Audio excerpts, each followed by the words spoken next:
Hello everyone, I'm Vikrant and I'm here back with you guys again. And today in this video, what are we going to discuss? That is for class 12th CBSE, we are taking the book which is Flamingo. Okay, so I request all of you to please open up your book Flamingo and bring out the chapter number 2. Okay, and the chapter number 2's name is Lost Spring. In the Lost Spring, we have two stories, and the first one I told you in the earlier video, and the next one now I'm going to discuss in this video. Okay, and I hope कि आप लोगों ने जो पुरानी वाली video थी वो देख ली होगी, आपको समझ में आ गया होगा, एंड आप लोगों ने वो चैप्टर भी अभी तक रीड कर लिया होगा. Fine. So in this video we are going to talk about part number 2. Okay, in the part number 2 the title of it, I want to drive a car. मैं एक कार चलाना चाहता हूँ. फाइन. बाय अनीश जंग, same writer हैं इसकी जो first वाले की थी. ठीक है, और इसके बारे में मैंने आपको पहले ही बताया था, but still I am going to talk about all this again. Okay, that she was an author, journalist and a columnist. Fine. और वो एक इंडियन राइटर थी. ठीक है, उसके बाद देखिए इस पे कैरेक्टर्स कौन कौन से हैं. सेकंड वाले पार्ट में हमारे पास मुकेश है जो कि मेन कैरेक्टर है इसका हमारे पास. Fine. We have the Mukesh in the man character, and after that we have Mukesh's elder brother. So Mukesh's elder brother is here, and his wife also is in the character we are going to talk about. And after that there is Mukesh's father, and then there is Mukesh's grandmother. Okay, so all these characters we have, and we have some more characters in the story. Those are like not that important, but still we are going to talk about them in the story. Okay. So, and after that we have Firozabad, the place, the place which is very important in this story. And after that we have to discuss this thing also that I'm going to tell you soon. Okay, fine. So let's start with the story. How does the story start? That Anish Jung says that I met a guy whose name was Mukesh. Anish जंग कहती हैं मैं एक बच्चे से मिली जिसका नाम क्या था, एक लड़के से जिसका नाम था मुकेश. ठीक है, और वो मुकेश कहाँ पे रहता है? मुकेश रहता है फिरोज़ाबाद में. ठीक है, जैसे कि जो फिरोज़ाबाद भी दिल्ली के आसपास ही आता है. सो दैट इज़ यूपी में, दिल्ली में पड़ता है. सो फिरोज़ाबाद जो है, फिरोज़ाबाद के अंदर बेंगल इंडस्ट्रीज़ है. क्या है? Bangle industries. Firozabad is famous for its bangle industry, and you can say that the whole world is having bangles just because of Firozabad. जो पूरा जो वर्ल्ड है, उस पूरे वर्ल्ड के अंदर जितनी भी बैंगल्स होती है वो सब कहाँ से आती है? फिरोज़ाबाद से आती है. Fine. And Firozabad is the biggest place to create bangles. Okay, so that is what we can talk about. And after that we have Mukesh in the story. Mukesh जो है वो फिरोज़ाबाद में ही रहता है, और उसकी जो पूरी फैमिली है वो भी फिरोज़ाबाद में ही रहती है. Mukesh's father was a bangle maker. Mukesh के फादर भी बैंगल मेकर थे, उनके 4 फादर्स भी बैंगल मेकर्स थे. Fine. So Mukesh's family has been living there for like so many years now, and Mukesh has seen only bangles.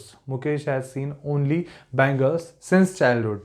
ठीक है, उसने बचपन से ही क्या देखा है? सिर्फ बैंगल्स ही बैंगल्स देखी है. अपने घर में, पड़ोसी के घर में, अपने घर के बाहर, पड़ोसी के घर के बाहर, अपने बरामदे में, ठीक है, यार्ड में, everywhere in Firozabad they have just seen bangles. And as the story starts, Mukesh और अनीश जंग दोनों की कन्वर्सेशन होती है. मुकेश कहता है कि मुझे कार चलाना सीखना है, मैं एक मोटर मैकेनिक बनूंगा. तो जो हमारी अनीश जंग है पूछती है तुम्हें कार चलानी आती है? He says no, I don't know how to drive a car, but I will learn. And then Anees Jung says okay, like do you have any mechanical shop over here, do you know how to like try a car? And he says no, I don't know how to do the thing, but I will learn it. और वो कहती है कि वो shop जो है वो तो बहुत दूर है. तो वो कहता है कोई बात नहीं, मैं चल के जाऊंगा, लेकिन मैं काम सीखूंगा, मैं कार चलाना सीखूंगा, फिर उसको सही करना भी, how to do a car proper. So that's also I am going to learn. Fine. So सब कुछ वो सीख लेगा, ऐसा वो कहता है. He is very positive, and specially the main important thing is his thinking out of the box. वो क्या है? वो एक बॉक्स के बाहर सोच रहा है. इसका मतलब है कि जो यहाँ पे जितने भी लोग थे वो सब लोग सिर्फ एक ही चीज सोचते थे, just because they were born in a caste of bangle makers. वो किस में पैदा हुए थे? बैंगल मेकर्स, जो चूड़ियां बनाते हैं उनकी कास्ट में पैदा हुए थे. इस वजह से उनका यही मानना था कि हम सिर्फ बैंगल ही बना सकते हैं. But at the same time Anish Jung sees a very gleaming desire in Mukesh. उनको एक अच्छी डिजायर दिखती है मुकेश के अंदर, that he wants to be his own master. वो क्या बनना चाहता है? अपना खुद का मास्टर बनना चाहता है. वो किसी और के लिए काम नहीं करना चाहता है. जैसे कि हमने लास्ट चैप्टर में पढ़ा था, लास्ट वाले में, कि जिसमें साहिब आलम था, तो एंड में फाइनली वो खुद का मास्टर नहीं रहा था, वो किसी और के लिए काम करने लग गया था. So that is the same thing Anees Jung says in this story. Mukesh is actually not going to work for anybody else. He wants to be his own master. That's what attracts Anis Jung towards Mukesh. और फिर जो मुकेश है वो उनको कहता है कि चलिए मैं आपको मेरा घर दिखाता हूँ, हमने अभी अभी रिबिल्ड किया है, अभी हमने दोबारा से बनवाया है. बहुत ही प्राउडली वो कहता है. And then he takes Anees Jung to his home. Okay, and then Anis Jung describes the way as it was very stinking lane, all the drainage system was on the road, all the animal and human, they were coexisting in the same place. Okay, and all the walls of the houses were so wobbly and so crimson, all that kind of a place it was. सो कुल मिला के जो जगह थी बहुत ही बदबूदार थी, बहुत ही गंदी सी जगह थी, लाइनें थी, पतली पतली सकड़ी सकड़ी सी. और वहाँ पे जहाँ पे भी देखेंगे तो आपको सिर्फ क्या दिखेगी, बैंगल्स ही बैंगल्स दिखेगी. ठीक है, कारखाने भी वहीं पर थे, सब कुछ वहीं पर था. सो दैट इज, ऐसे ही चलते हुए वो लोग जा रहे होते हैं. And then suddenly Mukesh stands out of a same kind of house which door was actually wobble, so weak. And then he bangs the door with his feet. वो जोर से पैर से मारता है धक्का और गेट खुल जाता है. And then they come into बरामदा. एंड इन दैट बरामदा there was like mud and grass, but the grass was not green, it was a dry grass. And everything was like not looking so clear, and like it was dirty. But still he said that my house has been built again. मेरा घर जो है वो दोबारा से भी बनाया गया है. लेकिन ऐसा कुछ लग नहीं रहा था, वैसा ही घर था वो, पुराना सा. ठीक है, अब वो जब वहाँ पे जाती हैं तो वो देखती हैं अनीस जंग की वहीं पे घर के बरामदे में वहीं पे एक चूल्हा रखा हुआ था, और उसी चूल्हे के ऊपर जो था, गैस के ऊपर, वहाँ पे कौन खाना बना रहा था, उस घर की जो लेडी थी. वो लेडी कौन थी? ब्रदर्स, मुकेश के जो भाई हैं उनकी वाइफ, मतलब कि मुकेश की जो भाभी थी वो वहाँ पे खाना बना रही थी कुकर में वहीं पे, और भी सब्जियां कटी हुई रखी थी. एंड देन वहीं पे तभी वो जैसे ही अनीस जंग जाती हैं तो वो उनसे नमस्ते करती है, उनसे ग्रीट करती हैं. एंड देन उसके बाद जब वहाँ पे उनके जो ससुर जी हैं, मतलब कि मुकेश के जो फादर हैं, जब वो वहाँ पे आ जाते हैं तो वो कहती है कि ऐसा हमारे यहाँ ऐसा है, उनके वहाँ ऐसा था कि भाई जब कोई एल्डर, बड़ा मेल एल्डर आ जाए तो जो घर की बहू है वो अपना जो वेल है उसको आगे कर ले, मतलब कि जो सर पे वो रखते हैं पल्लू वगैरह, यू कैन से. सो दैट इज द थिंग. तो वो जो बहू थी उसने अपना वो वेल ले लिया. And then she went behind the wall, वो दीवार के पीछे चली गई. एंड देन उसके फादर आए, और फिर अनीस जंग जब उनके फादर से बात करती है तो वो कहते हैं कि मैं सिर्फ इतना सा ही मैनेज कर पाया हूँ अपने बच्चों के लिए कि मैं अपना उनको एक छत दे पाया हूँ सर के ऊपर, which is a very big deal for a lot of people in this world even now. Having a roof on your head, it's the biggest thing to have, even if it's a leaking roof. ठीक है, so that is what he says कि मैं सिर्फ इनको एक घर बनाकर दे पाया हूँ, that's all. और इसके अलावा मैं कुछ नहीं कर पाया, मैं इनको स्कूल भी नहीं भेज पाया, और मैं सिर्फ इनको चूड़ियाँ बनाना ही सिखा पाया हूँ, जो कि मैं खुद जानता था. मुकेश के फादर पहले एक टेलर थे, लेकिन वो टेलर में नहीं चले. एंड देन फिर उन्होंने चूड़ियाँ बनाने का काम शुरू किया. Now he is been making bangles for so many years. And जो ग्रैंड मदर है वो भी यही कहती हैं कि एक छत, हमारे सर पर छत होना ही हमारे लिए बहुत ही बड़ी बात है. और इसी तरीके से अनीस जंग का जो पूरा इंट्रोडक्शन था किसके साथ, मुकेश की फैमिली के साथ, वो ऐसा होता है. फिर वो लोग वहाँ से जाते हैं. And then Anis Jung goes to a factory. Anis Jung एक फैक्ट्री में जाती हैं जहाँ पर कि एक बूढ़ी सी महिला होती है, a very old woman. And with her there was sitting a little girl. And the woman and the girl, they both were making bangles. And the girl was there. And Anees Jung says that just like that girl there are around 20,000 children working in the furnaces, okay, in the tiny places. And even like they lose their eyesight before becoming elder. वो इससे teenager भी नहीं बन पाते हैं, वो उससे पहले ही वो लोग अपनी आंखों की रोशनी जो है वो खो देते हैं. 20 साल की उम्र से पहले ही मोस्टली जो चिल्ड्रन है वहाँ की आंखों की रोशनी चली जाती है. Why? Because they work in the dark place, so उनकी जो आंखें होती है वो अंधेरे के लिए ज़्यादा एडजस्ट हो जाती है उजाले के. उनको उजाले में जाकर परेशानी होती है, लेकिन अंधेरे में अच्छा रहता है. बट उनकी आंखें जो है वो बहुत ही जल्दी खराब हो जाती है.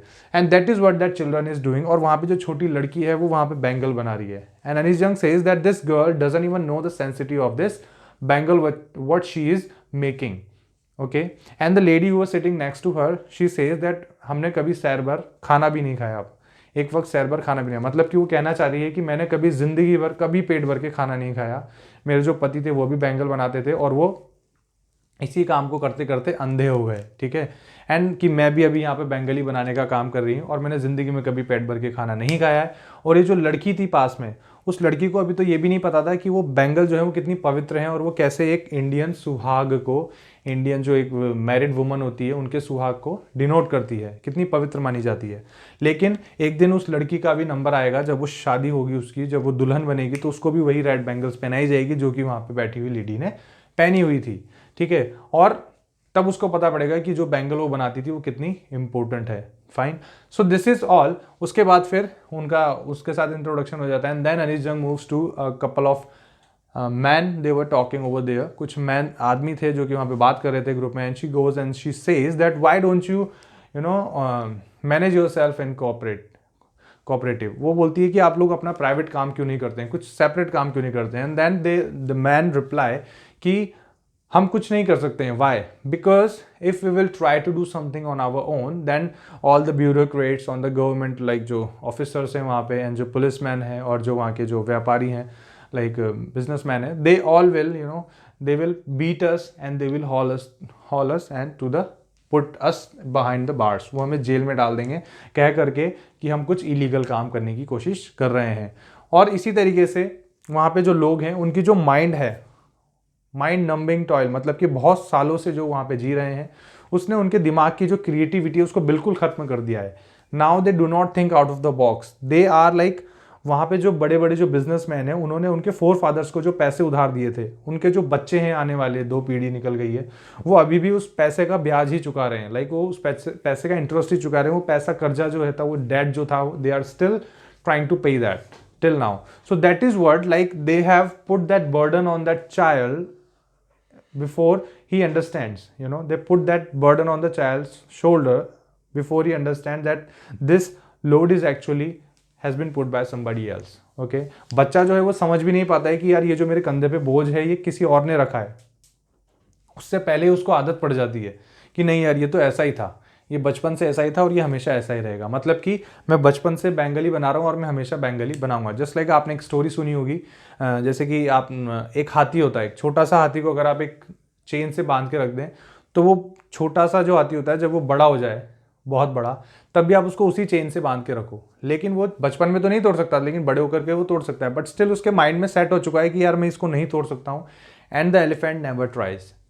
So that is the same story कि वो लोग जो हैं वो लोग मान चुके हैं कि अब हम लोग कुछ नहीं कर सकते हैं। और उसके ओपोजिट जब अनीस जंग एक अच्छा सा इमेजिनेशन किसके अंदर दिखती है, मुकेश के अंदर, कि I want to be the motor mechanic, मैं खुद का मालिक बनना चाहता हूँ, then she gets attracted to him. वो उससे बहुत ही खुश होती है, बहुत ही उनको अच्छा लगता है कि finally there is someone who wants to do something. Okay, and this is how Anis Jung likes Mukesh. इसीलिए वो मुकेश को पसंद करती हैं और उसके बारे में ये स्टोरी उन्होंने हमें बताई है, so that we can get to know that no matter in which condition we are, but we need to think out of the box. We need to see all the ways that those are available in our way. हमें सारे रास्ते देखने होंगे। हम नहीं सोच सकते कि नहीं ये मेरे लिए नहीं बना है, may be it was made for you. So we need to try each and everything in life. Fine. So that is what Anis Jung wants to say by both the stories, and I hope कि आप लोगों को बहुत ही अच्छे से दोनों stories जो हैं वो समझ में आ गई होगी। And if you guys have understood everything, then you guys can help your friends also, make them learn with this video. Okay, and then if you have any problem you can contact us and I'll definitely help you out.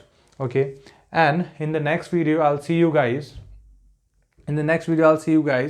with a new video and a new chapter that we are going to continue. Okay, till then you guys can just watch this, enjoy this chapter, and then bye bye, take care, see you.